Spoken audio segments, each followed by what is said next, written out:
ጥያቄ ተቀባይን አይደለ? ጥያቄ ልትመልስ አይደለ? ያለው እስልምናን እያስተማርክ ነው አይደለ? እኮ አዳምጥ ልመልስልህ ወይ አይደለ? ወይ አዎ በላ አይደለ? ወይ አይ ወይ አዎ። ይኸው ቀጥታ ጥያቄ እኮ ነው የምጠይቀህ። አንተ እኮ ያወዛገብክ ነው። አዎ ወይ አይ? አዎ አዎ ነው አይደለ? የነብዩ መሐመድን እንትን ልደት ትቀበላለህ አትቀበልም? እሺ ልመልስልህ ታዳምጠኛለህ? አንድ ደቂቃ ስጠኝ። ልደታቸውን ትቀበላለህ አትቀበልም? ልደት ማለት ነው ማለት ነው የተወለዱበት ነው። ምንም ሌላ እንትን ሀፈ ታሪክ የለውም። የተወለዱበት ማን እንዴት የማይቀበል እንደዚህ የተወለዱ ነብዩ መሐመድ ሰው ናቸው አይደለ? ነብዩ መሐመድ ሰው ናቸው አይደለ? ሰው ናቸው ልክ እንደ ኢየሱስ። አዎ ቆይ ቀስ በል አይደለም። ቆይ ማስረጃ ልስጥህ። እንደ ኢየሱስ ሰው ናቸው አይደለማ። እኔ አሁን ሰው ስለ ኢየሱስ ክርስቶስ ከሆነ እኔ ብዙ እንትን እሰጣለሁ፣ ችግር የለውም። አሁን ጥያቄ አሁን ወደ ኢየሱስ ክርስቶስ አይ አይደለ እንዴት እንደሚሸውድ አይ አይደለ ጥያቄን እየመለስክ አይደለም። ኖን መማር እኮ ነው እሱ። ምን መሰለህ እዚህ ጋር መማር ነው፣ ችግር የለውም። ኢየሱስ እንደዚህ ሆነ፣ ነብዩ መሐመድ እንደዚህ ሆነ አይደለም። እሺ ነብዩ መሐመድ ከተወለዱ 1500 ምናምን እኛ መውሊድ ተብሎ ይከበራል። ቁርአን የወረደው ለነብዩ መሐመድ ከተባለ ቁርአን ከወረደ በኋላ ነው እስልምና የጀመረው ማለት ነው። ከዛ በፊት እስልምና አይታወቅም እንደማለት ነው። ገብቶሃል? ነብዩ መሐመድ ከተወለዱ ስንት ዓመት? 1500 ምናምን ያው ቀሩ 1500 ምናምን ተብሎ 1400 ምናምን 1400 እሱ ችግር የለውም። ብቻ እንደዛ ተብሎ ይከበራል መውሊዱ። ማስረጃ እስልምና የሚያወጀው እሱ ነው እንዴ?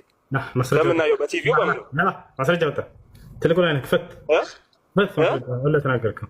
ኦኬ መውሊዱን አትቀበልም? በት ማስረጃ መውሊዱን አትቀበልም ወይ? በት ወለ ተናገርከው። ከዚያ አታልፍም። በቃ መውሊዱን አትቀበልም ወይ? ክፈት ማስረጃ ሳይያ ወለ መውሊዱን አትቀበልም ወይ?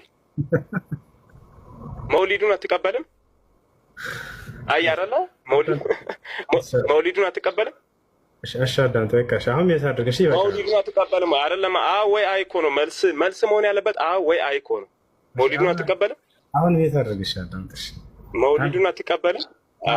ሙት ካረክማ ዞሮ ተሸንፋል እኮ ነው። አረ ተሸንፈለ መውሊዱን አትቀበልም? አሸንፎኛል። ጸጥ አድርጎኝ ይሄ ልጅ አዋ አይ አይደለ እናንተ ይሄው በቃ እንደዚህ ከሆነ የምንሸውዳቸው እንደ አዳሜ። መውሊዱን አትቀበልም? መውሊዱን አትቀበልም? አንዴ መውሊድ ማለት 2000 ሰው አለ። መውሊድ ልደት ነው። እሺ ልመለስልህ። አንድ ደቂቃ ስጠኝ። እሺ ጊዜ ስጠኝ። የመሐመድን መውሊድ አትቀበልም ወይ? እኮ ልመለስልህ። አሁን ሌላ ደቂቃ ስጠኝ። አንድ ደቂቃ ጊዜ ስጠኝ። ወይ እሱ አንዴ እኔ ልጠይቀው። እኔ የልደታን ቲጂ ቀጥይ። ይሰማል በደንብ? እሺ አሁን እኔ ስለነሱ እምነት ልከራከር ምናምን አይደለም። ጀስት ግን አንተ የሙጥኝ ብለህ የሆነ አልተጨነቀም። አክቹዋሊ ግን ለማስጨነቅ አይነት ነገር እየሞከርክ ነው። አንተን አንድ ጥያቄ ነው ልጠይቅህ።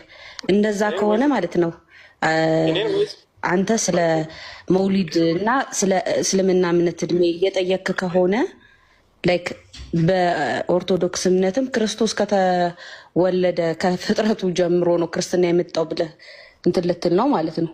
አይደለም። ክርስቶስ በስጋ የተገለጠ አምላክ ነው ነው እንጂ አሁን እኮ ጥያቄ ከዚህ የተለየ አይደለም። የልደታ ቆያ እሺ ጠየቅሽኝ አይደለ? ጠየቅሽኝ አይደለ? ክርስቶስ በስጋ የተገለጠ አምላክ ነው። ክርስቶስ በስጋ የተገለጠ አምላክ ነው ብለን እናምናለን ክርስቲያኖች። በስጋ የተገለጠ ማይዳሰሰው ማይጨበጠው አምላክ በድንግል ማርያም በስጋ ተገለጠ ብለን እናምናለን። ኢየሱስ ክርስቶስ በስጋ ተገለጠ እንጂ አብ ወመንፈስ ቅዱስ አንድ አምላክ ብለን ወልድ በስጋ ተገለጠ፣ አብ በዙፋኑ አለ፣ መንፈስ ቅዱስ ሕይወትን የሚሰጥ እስትንፋስ የሆነ ግን አካላቱ ሶስት አንድ የልደታ አንዴ እሷ ያለች አልገባህም። አንዴ ታወራለህ። ቆይ ታወራለህ እኮ አይደለም። እሷ ያለችን ላስረዳ። ታወራለህ። ቆይ ጥያቄው እሱ ጋር ታወራለህ። ጥያቄው እሱ ጋር አይመለከታችሁም። እሱ ጋር ነው እኮ። እሺ ቆይ ግን እሱ ያለችን ላስረዳ። አሁን እንትና የነቢዩ መሐመድ ሰለም ልደት የተከበረው የዛሬ 1400 ነው ካልከ ተመልከት። ስለዚህ እስልምና የተጀመረው በዛ ነው ብለህ ድምዳሜ ከሰጠ ኢየሱስ ክርስቶስም ደግሞ ለምን ትረብሻለህ አንተ? ወጣ እንጂ ወጣ ታረለ ጥያቄ መልሳል። እሱ ጥያቄ መልሳል። ረባሽን ታድርግ። እሱ ጥያቄ መልሳል። እንዴ ዝም በል። ጥያቄ መልሳል ወይ? መጀመሪያ የጠየቅኩህን ጥያቄ ለምን አትመልስልኝ? አይመለከትም። ቲጂ ሆስቱ ማን ነው? ሆስቱ እሱ ነው። አይ አክቹዋሊ ልጣላክ ፈልጌ አይደለም። ኖ አይደለም። ስለዚህ ዝም ማለት አይሻልም?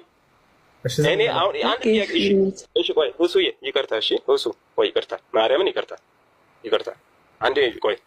አሁን እንደዛ ዝም ብለህ ቆይ ቆይ። እኔ ጥያቄ ምንድነው? አንድ ጥያቄ ይስማ። ዝም ብለህ ልደት ትቀበላለህ ወይስ አትቀበልም? መልሷን ነው የምፈልገው እንጂ ሌላ አይደለም። እሺ ልደት ማለት የተወለደበት ቀን ማለት ከሆነ ሰለም ተወልደዋል ብለን እናምናለን። በትክክል ወይ? እሺ መለስክልኝ።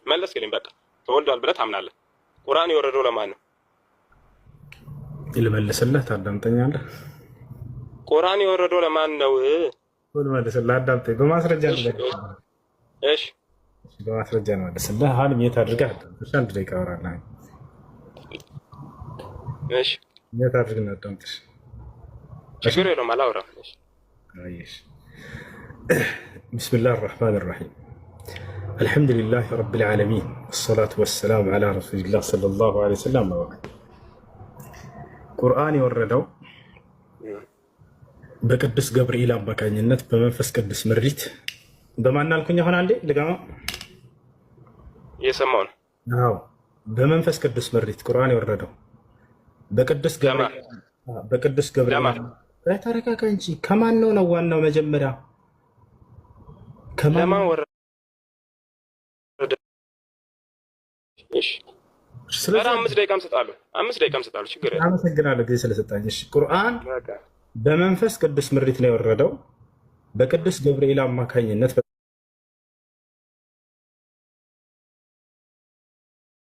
ታላቁ መልአክ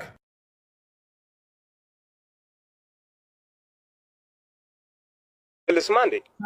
መንገዱን ቀየስኩ እኮ 5 ደቂቃ ስታይ አይደለማ። እሺ ጨርሳለሁ። ኧረ ውሸት ልስማ ወይ? ውሸቱ ምንድን ነው የተናገርኩት? እሺ አንድ ቤት አታድርጉት። በመንፈስ ቅዱስ ምሪት ላይ የመጣው ቁርአን ብያለሁ። ውሸቱ ምንድን ነው? ንገረን። አንሳሚት የኢትዮጵያ ሙስሊሞች የተሸወዱት በአረብኛ ነው። ባይዘው አረብኛ ነው አታወራ። የኔን ጥያቄ መልስ። ውሸቱ ምንድን ነው? ቁርአን ለነብዩ ማመር ወረደ ብላችሁ ቁርአን ለነብዩ ማመር ወረደ ብለህ ታምናለህ ወይ አታምንም? አንድ ዋሽታር ብለህ ቁርአን ለነብዩ ማመር ወረደ ወይስ አልወረደም ብለህ ታምናለህ? ወረደ ወይስ ቁርአን ለማን ነው የወረደው? ውሸት ነው። በሳቅ መልስ አይመጣም።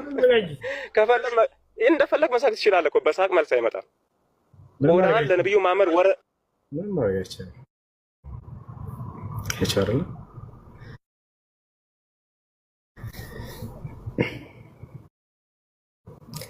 ያሳዝናል። ወሁወ መዐኩም አይነማ ኩንቱም ይላል አላህ እያለ ነው።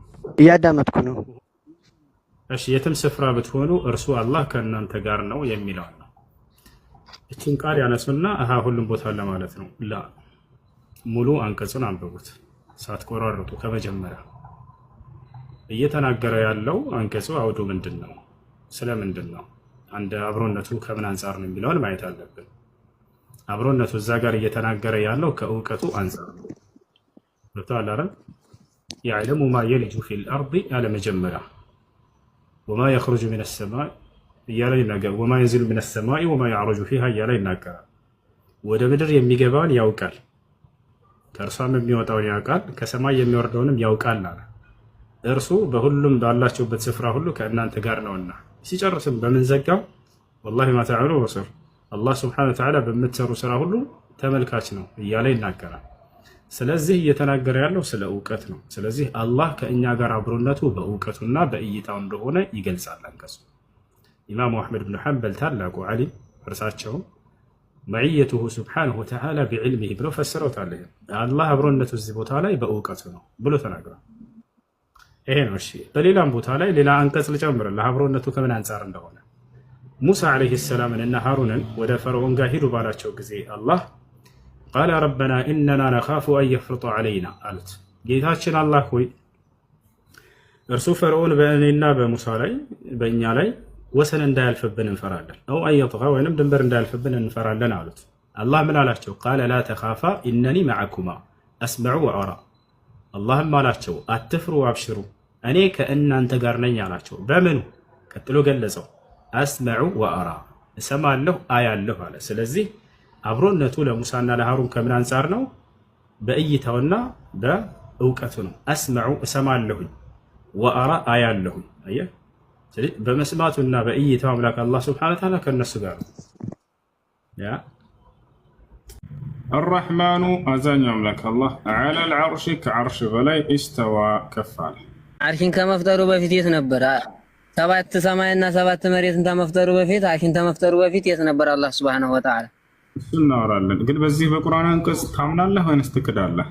ኢስተዋ የሚለው ተቅጣጭ ነው እንጂ ፈውቀል አርሽ ብዬ አይደለም ማምነው ነው። ማን ነው እንደሱ ብሎ የተረጎመልህ? ሐነፊይ። ማስረጃው ቆይ መጀመሪያ ግን አንተ አብራራልኝ። እባክህ ማስረጃ አውጣ።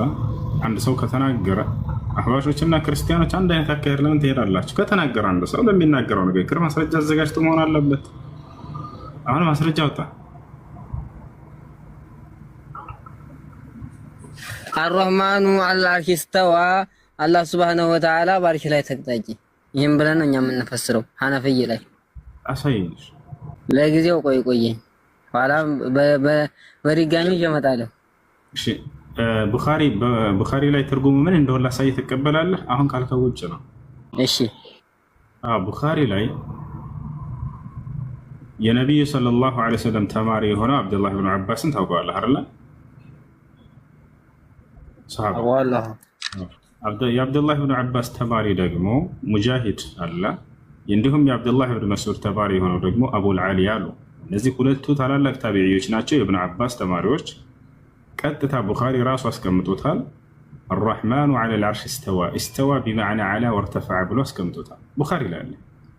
ዐላ ማለት ምን ማለት ነው ወንድሜ? ዓላማ ከፍ አለ ነው። ጎበስ። ዐላ ማለት ከሁሉ በላይ ሆነ ማለት ነው። እርተፈዐ ማለት ከሁሉ በላይ ከፍ አለ ማለት ነው። ስለዚህ ቀጥታ እነዚህ የነብዩ ሰለላሁ ዐለይሂ ወሰለም ታቢዒዎች የነብዩ ሰለላሁ ዐለይሂ ወሰለም ተማሪዎች ምን ብለው ፈሰሩት? ዐላ ወርተፈዐ፣ አላህ ከሁሉ በላይ ከፍ አለ፣ ከሁሉ በላይ ሆነ ብለው ተናገሩ። ምንም ከዐርሽ በላይ ከፍ አለ፣ ከዐርሽ በላይ ሆነ ብለው ፈስረውታል። ይሄ ነው ከነቢያችን ሰለላሁ ዐለይሂ ወሰለም። አንዳንድ ሰዎች ምን ይሉሃል? በዛቱ አይደለም እያሉ ሊያጭበረብሩ ይፈልጋሉ። ምናልባት ሰምታቸው ከሆነ ከሰለፎች መካከል 310 ዓመተ ሂጅራ ላይ የተወለደ አንድ ታላቅ ሰለፍ አለ።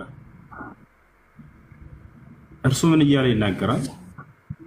ዐላ ቢመዕና ያኒ ዐላ ቢዛቲሂ እያለ ቃል በቃል ይናገራል። በዛቱ ነው ከፍ፣ በማንነቱ አላህ ሱብሓነሁ ወተዓላ ከዐርሽ በላይ ከፍ ብሏል እያለ ይናገራል። አላህ ሱብሓነሁ ወተዓላ ፈውቀ ዐርሺሂ ቢዛቲሂ እያለ ይናገራል ቃል በቃል። አርረህማኑ ዐለል ዐርሺ ኢስተዋ አላህ ከዐርሽ በላይ ነው የሚለው ነሁ ላይ አለ። በነሁ ታምናለህ አታምንም? ነሁ ምንድን ነው? እንደዚህ ሲል የሰማው እንትን ሾመር ኮምቦልቻ ነው አይደለ? የት እንደሆነ ራሱ አያውቅም። ጃህል ነው። እኔ ልንገርህ በቂ ነው። ዑመር ኮምቦልቻ ማለት እኮ ያልተቀዳ መጽሐፍ ነው። ባህር ናቸው። የቱ ጋር ነው ማስረጃው? ከየቱ ጋር ነው? አያውቀውም። ወላሂ ላዚም አስተምርልሃለሁ። ሂድ አምጣውና ጫት መቃም ሊያስተምረን ይችላል። መውሊድ መብላትና ድቤ መደብደብ ሊያስተምረን ይችላል። ይህን አንችለው። ስማቸው ራሱ መጥራት ራሱ ይከብድሃል። ና የቱ ጋር ነው? አይሁዲዎች አምላክ ከሰማይ ዝም ብለህ እንደዛ አይደለም። በስርዓት ምንም የሚያውቁት ነገር የለም። የአይሁድ እምነት ነው ብለው ስለሚሰድቡላቸው አህለሱናዎችን የአይሁድ እምነት ነው ይላል። ማስረጃ ምንድን ነው?